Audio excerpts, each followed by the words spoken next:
So can you time the market, or should you even try to time the market?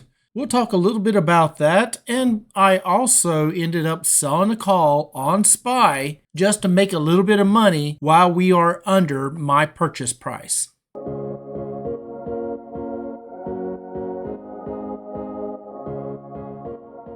Hello my friends, this is Legend. So, timing the market. Everybody of course wants to try to buy at that low point. I mean, who doesn't, right? I know I do, but how do you know where that low point is? How long do you wait? What's your trigger point? And honestly, if somebody tells you that they know how to time the market, how to buy it at its low point, I think I would be very wary of them. Because unless they own that crystal ball, no one knows where that bottom is. And as you can see right here, we're looking at SPY right now. Now you could have said that the price coming down to that MA200 could have been a nice place as being the bottom, right? You can see right here it was on the 200 MA line, and here it was on the MA200 before it broke back down. So someone could have said this is the bottom, but it wasn't, right? It did move back up, came back down, retested this same place right here, right?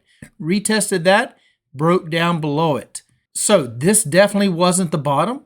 And here, this is coming down, and it ended up closing at 634.09. Now, was that the bottom? Nope. The very next day, it actually ended up dropping as low as 629.28. And was that the bottom? Well, currently, it looks like that might have been, but we don't know. But if you were looking to buy some shares and you want to buy them at the low point, because I know I do, but how do you determine where to buy? Well, you have to kind of give up on the idea of trying to catch the very bottom. Because honestly, the very bottom would be zero, right? Or 1 penny right above the zero. That's the very bottom, and that's as low as it can go. But if it went to that, there is something very wrong. And you definitely don't necessarily want to buy long-term into a stock or ETF that is 1 penny. Now, SPY, I'm not worried about it going down to that, right? This is SPY, this is the S&P 500. I do not see this one going down long term. I see it pulling back, and I see it moving back up over time. And that's why I don't mind owning SPY. And I do have 100 shares on SPY. Now, with it at a low of 629.28 and currently at 655.83, I own my shares at this white line right here. And that white line is 668. Now, if I was in any other stock and it was at 629 and I owned them at 668, would I be worried? It's possible. But for SPY, I am not worried at all. There is a sense of calmness on owning SPY, in my opinion. I do not have any problem owning SPY at any price, because I believe SPY will move up over time, so therefore I do not see it as a loss. Now, when it is low like this, it does make selling calls a little bit more difficult because I end up having to move further out in that expiration date in order to be able to sell it above that 668. Now, could I sell a call under the 668, earn higher premium? Sure, I could, but if I do that and it does move up above that strike, I'm going to get those shares possibly called away. And then I would be selling them at, say, 660 or 650, right? And I own them at 668. Well, that's a loss in that price. And I do not want to do that because you never know what it's going to do. Because as you can see right here on March the 25th, we closed at 656.82. The very next day, on 6/26, we opened at 652. So we closed at 656 and we opened at 652. What a drop. But the thing is, it continued to drop and ended up closing at 645 area. And the next day, it opens at 642.50.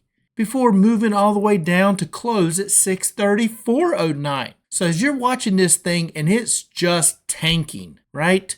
It is just tanking. And a lot of people see this and they're bailing, right? They're jumping out, take that loss, and their thought is, I'll go ahead and I'll take that loss. I may own them at 668, but I take the loss and I sell it around 640, right? Because this thing is dropping, and you end up selling it, say 640, and thinking, well, I'll just wait. It'll keep going down.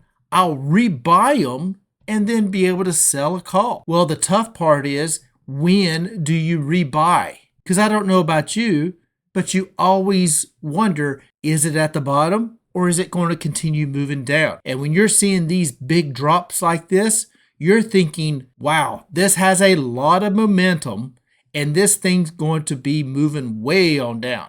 So you kind of have to have your line in the sand and say, if it gets down to this point, then I'm going to buy shares. But until then, maybe I go ahead and I buy some shares where it's at currently, right? But that is a decision that each investor has to make. No one can make that decision for you. But trying to catch that bottom, well, what happens? As you can see right here, like I said, this one here closed at 634.09. This one here popped up and opened at 640.11, but then fell and got as low as 629.28 and closed on a big red candle day. And you're thinking, well, the next day, this thing is going to keep moving on down, or it may kind of try to trade sideways. And if I see it starting to trade sideways, maybe it's reaching a bottom. And if that's your method, then that's fine. But unless you can tell the future, no one knows what it's going to do the next day. Because that is March the 30th, and you can see on March the 31st, it went from a 631.97 close on the 30th to an open of 638.94, and then it just started moving up, right? And it went up from 638.94 all the way up to as high as 651.54 before closing around 650. Now, I will say this, when you see this move and it starts moving up, and you know in your mind, I could have bought it when it was down here, it's very difficult then to turn right around and start buying it when it's way up here. Because in your mind, you're thinking, well, if this thing comes back down to that 630 range, I'm definitely going to buy it this time. But what does it do? It keeps moving up, and it keeps moving up, and it keeps moving up. And then you get a jump from a close of 650 to an open of 653.90 and a high of 658.52. Well, now you're thinking, well, I definitely ain't going to buy it right now because I could have bought them at 629 area. Why in the world would I want to buy them way up here at 658 when I had a shot at 629? And your mind will play those games with you. And those are some real decisions that you do have to make. And they're not easy to make because when this thing is falling, you don't know where that bottom is, so you wait until all of a sudden it decides to pop. And if it does pop dramatically, like it did right here, then you're going to sit there and you're going to wait for this thing to come back down. But think about it. If you saw these candles moving down this much, this fast, what are you going to do whenever this thing pops up and then say it starts dropping again? And it starts dropping hard and it gets back down to 630 and you see a big red candle. Are you going to purchase it at that 630 now? Well, no. Chances are, if you didn't buy it off of this drop because of this huge fall right here, the chances of you buying it the next time that it gets down to this point is very unlikely, simply because now you're looking at it and saying, well, it bounced off of that MA200. This thing's coming back down. It's going to drop below that low here. So I'm going to wait and see if I can catch it when it gets to the low point. Again, what is the low point? Who knows? And that's why if you try to play that catch the bottom, it's impossible, and you will catch yourself not purchasing anything because you're just sitting and waiting for that bottom, but you don't even know what that bottom is. Now, if you draw a line and you see, okay, this here looks like I got a little support right here. So if it breaks below this point, I'm going to buy some shares. So on that next day, it opens right here at that roughly 642. Then it did break down below your support. So you buy a couple shares or buy a share or buy half a share. Remember, on a lot of these online brokers, you don't have to buy whole shares. You can buy partial shares. You can buy a certain dollar amount. So I don't have to spend $655 for one share. I can buy $25 of SPY. So I don't have to even buy a whole share. Now, to sell options, I do have to own 100 shares. But how I get to those 100 shares is up to me. I can get up to 100 shares buying fractional shares. It may take me longer, but I can get there. So don't ever think that just because you have a stock that is expensive like SPY at $655, don't ever think that you can't buy into it, because you can buy fractional shares with most brokers. Now check with your broker and to make sure you can buy fractional shares, but most online platform brokers do offer the option to buy fractional shares. And it's as simple as putting in a dollar amount that you want to buy, and it will purchase that much of a fractional share of the dollar amount that you entered in.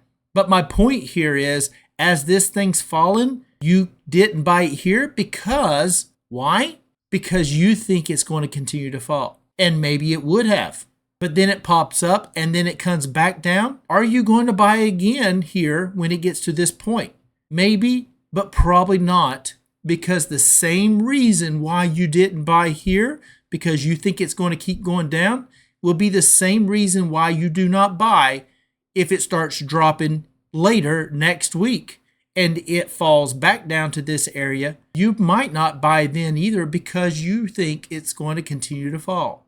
And guess what? It could, or it could bounce yet again, or it might not even get back down here and continue to move up to where we are going to break past the MA200. Now, right now, the MA200, as you can see, it is a bit of a resistance. We hit it here and got a little rejection. We came back up, got very close to hitting it again, and a little rejection. So what we really need from SPY is it to move above this MA200, which is sitting at about 659.04 currently at the close of Thursday. And if it does get above it, it could start moving back up and get above the point where I own my shares at, and that's at 668. But until then, I decided to go ahead and sell a call. Make a little bit of money while it's down low, and if it does move up and start challenging my call, I can always roll it out in expiration and up in price. But that call that I did sell is at 670. Okay, so if I own them at 668 and I sell them at 670, then I will make that $2 price appreciation plus the premium I did make to write that call. And if we look at my order form right here, you can see right here, SPY 670, April the 9th. So this is for next Thursday. It was a sell and it was filled one contract, which is 100 shares, and I had a limit price of 105. And if I slide right over, you can see it was filled at 105. So that's $105 that I did earn on those 100 shares that I own at 668. And if it does close up above 670 here, then those shares could be called away. But I could always roll that option up in price and out in expiration if I would so choose. And since we're talking about SPY and the option, let's go ahead and just enter that right here into my options tracker. And this options tracker is available on my Discord. You can get a copy of this along with the high yield stock tracker sheet, where you can track your high yield stocks. But for this one, this is for tracking options. And since I did sell that call on SPY, I'm gonna go ahead and enter this right here.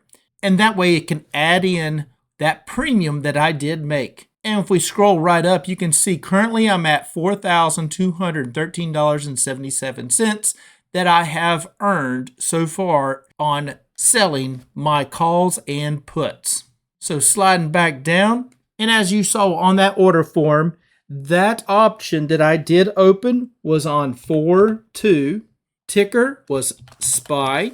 That purchase price right here, that is the amount that I actually own those shares for. And this was a call that I sold. So I have to own those shares to sell that call. And I own them at $6.68. Again, like I said, that's a covered call. My strike price is $6.70 with an expiration date of 4/9, which will expire on Thursday.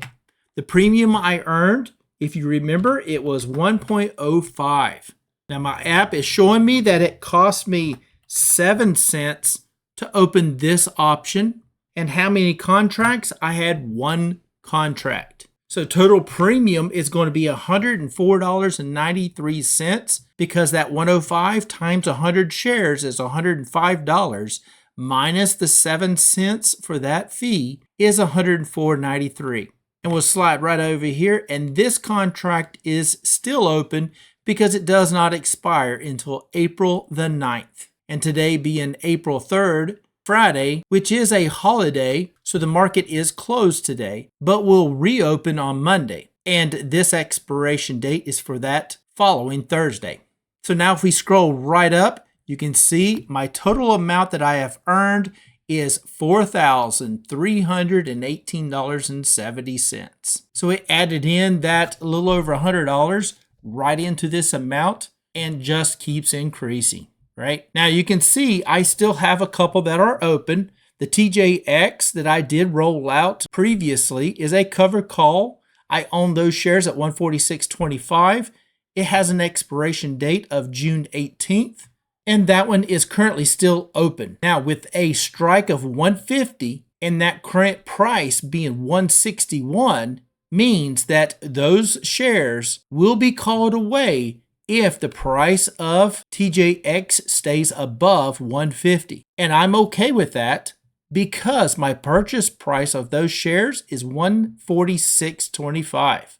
So the difference between 150 and 146.25 is $375, and that's how much I would make in price appreciation if those shares are called away. Now, I will let this one probably go to expiration because it is above my strike. And if it is still above it, I may just let it go, take that win, and move to the next trade. Or I could roll it to where I would roll it from 150 maybe to 155 or something like that. Earn a little bit of premium, but it just really all depends on what that price is at the time of that expiration. So for now, I'm just letting this one ride. For Credo, this is a cash secured put. Means I am willing to buy those shares and obligated to buy those shares at a strike price of $95 per share.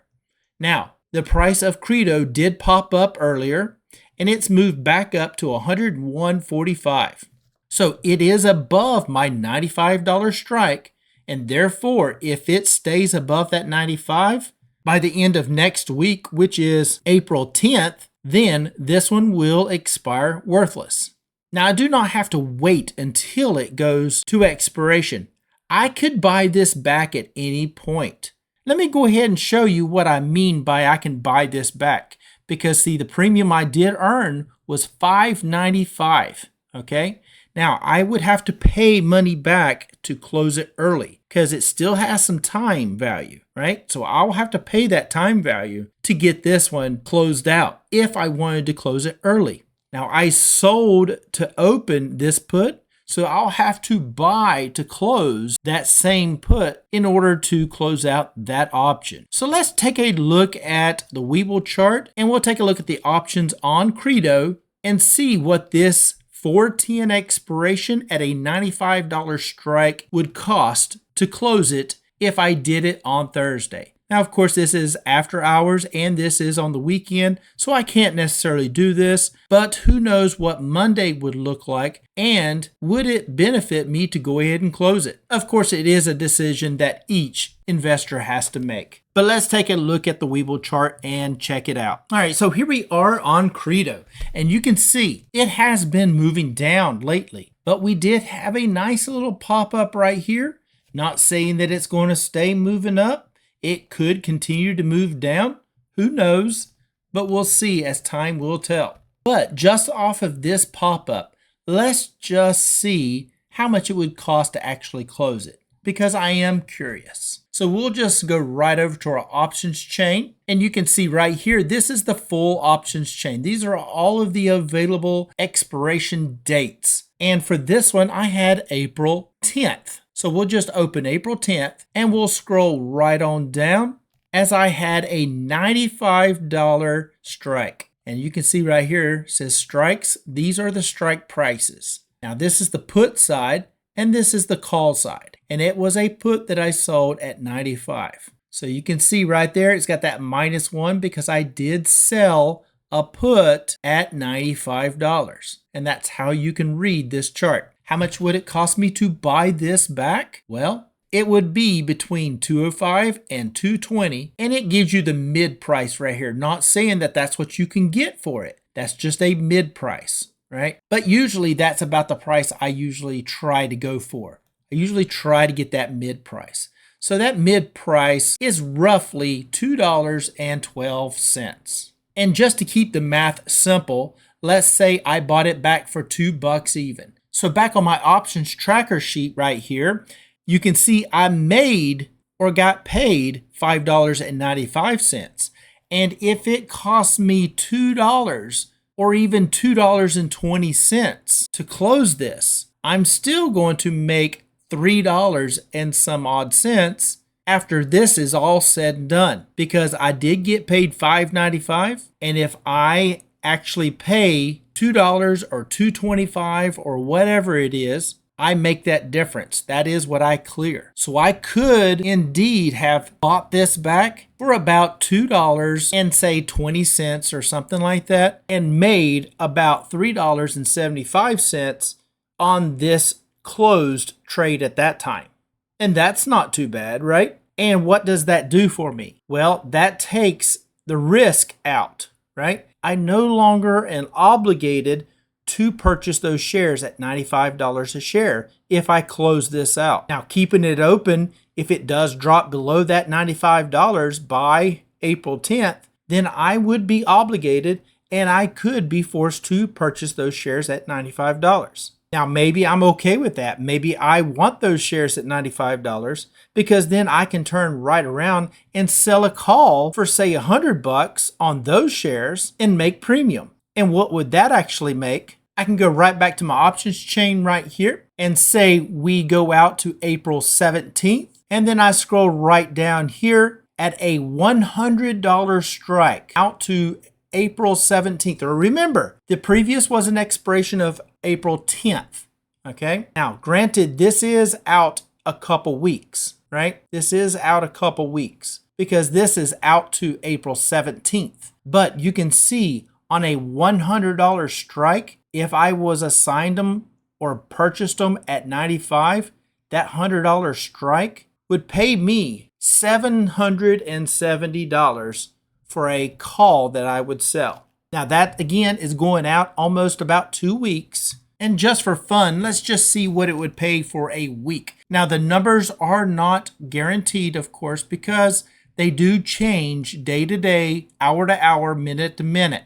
But just trying to see what would a 1 week call on those $95 shares say that I was assigned. What would 1 week actually be able to possibly pay me for a $100 strike? And here we are on that chain. We scroll right on down to $100 and you can see right there, mid price, $620. Now that's a little over a week, right? Because we got the weekend that's built into this price, but you can see that just because I own those shares at 95 and I sell them at $5 above what I actually own them at can pay me $620 for a week, roughly, in premium. And if they did close above it, I also make $500 on the price appreciation. Don't forget about that part. So as you can see, you can make some money with options. But don't always think about the positive side. Don't always think, okay, well, if I own them at 95, I sell them at 100, I'm gonna make $600 plus the 500. That's $1,100 in a week. Wow, I can really make some money selling options. And it does happen, right? You can do it. I have done it several times. But just like in SPY, where I was doing it right here, right? I was getting assigned, selling them above my price, making that money. And then I got assigned and then it fell, right? So don't forget about that. And that's why you have to make sure that whatever stock that you're using, you don't mind owning those shares. And you may have to own them for a while. It just depends on the stock. And for me, SPY, I have no problem owning those at any price. And I would be willing to hold those shares long term. Granted, I use more of the VOO here as it's a little cheaper, but really not by much. But for Credo, I don't want to own too much of it, but I don't mind owning shares of Credo either. Because if I look at the 1 year chart on Credo, you can see it is moving up, although it has broke below that MA200 here, right? We are under that MA200. So I would love to see Credo move back above that MA200 because that's where I like to see my stocks at, above that MA200. But of course, then we look at the 5 year and it is way above the MA200, but it has also come down. And that's why if I had to say what did I think was the safest stock, in my mind, I would pick VOO or SPY as the safest in my opinion, as those I don't mind owning now and forever. So if you want a way of actually being able to track your options or your high yield ETFs, come on over, join my Discord. The link will be in the pinned comments in the description below, where you can get access to those sheets, fill in your trades, and track your trades so you can find out how much you're making and where you currently sit in each of your positions. So I think I'm going to wrap it up right there. If you don't mind, hit that subscribe button and smash the like, as it is much appreciated. And as always, I am not a financial advisor. This is not financial advice. Please do your own due diligence before you get into any stock plays. And until next time, Legend out.